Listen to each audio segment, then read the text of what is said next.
September 19 నుండి team India Bangladesh జట్ల మధ్య 2 టెస్టుల సిరీస్, అనంతరం 3 టీ20ల మ్యాచ్ల సిరీస్ జరగనుంది.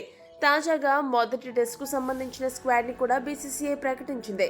అయితే దులీప్ ట్రోఫీ ఇంకా జరుగుతున్న నేపథ్యంలో మరికొంతమంది ఆటగాళ్ల ప్రదర్శన ఆధారంగా వారికి కూడా అవకాశాలు ఇవ్వాలనే ఉద్దేశంతో బీసీసీఐ ఒక టెస్టు మ్యాచ్కి మాత్రమే స్క్వాడ్ని ప్రకటించింది. ఇదిలా ఉంటే గాయం కారణంగా దులీప్ ట్రోఫీ నుండి నిష్క్రమించాడు టీమిండియా టీ20 కెప్టెన్ సూర్యకుమార్ యాదవ్. దీంతో టీమిండియా యాజమాన్యం అతడి పేరుని టెస్టులకు పరిగణించలేదు. అయితే ఇప్పుడు అందుతున్న తాజా సమాచారం ఏంటంటే సూర్యకుమార్ యాదవ్ గాయం నుండి పూర్తిగా కోలుకున్నట్లు తెలుస్తుంది. ఈ నేపథ్యంలో బంగ్లాదేశ్తో సిరీస్ నాటికి అతడు అందుబాటులో ఉండనున్నట్టు సమాచారం. ఇక సూర్యకుమార్ యాదవ్ కోలుకోవడం అనేది టీమిండియాకు శుభసూచకమనే చెప్పాలి. టెస్టు జట్టులో చోటే లక్ష్యంగా రెడ్ బాల్ క్రికెట్ పై ఇప్పటికే సూర్య దృష్టి పెట్టిన సంగతి తెలిసిందే. ఈ క్రమంలోనే బుచ్చిబాబు టోర్నీలో పాల్గొన్నాడు. అయితే అక్కడ ఆశించిన మేర రాణించలేదు.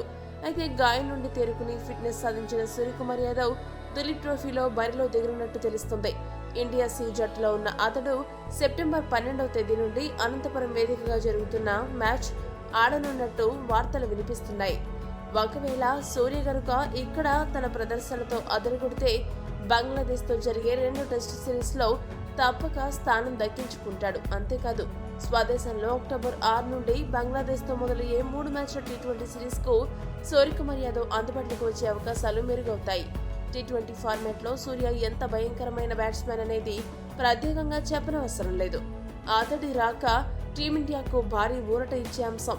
అయితే బంగ్లాదేశ్కి మాత్రం పెద్ద షాకింగ్ న్యూస్ అని చెప్పాలి. ఈ వీడియో కనుక మీకు నచ్చినట్టయితే లైక్, షేర్, కామెంట్ చేయండి. మరిన్ని స్పోర్ట్స్ అప్డేట్స్ కోసం మా ఛానల్ను సబ్స్క్రైబ్ చేసుకోండి.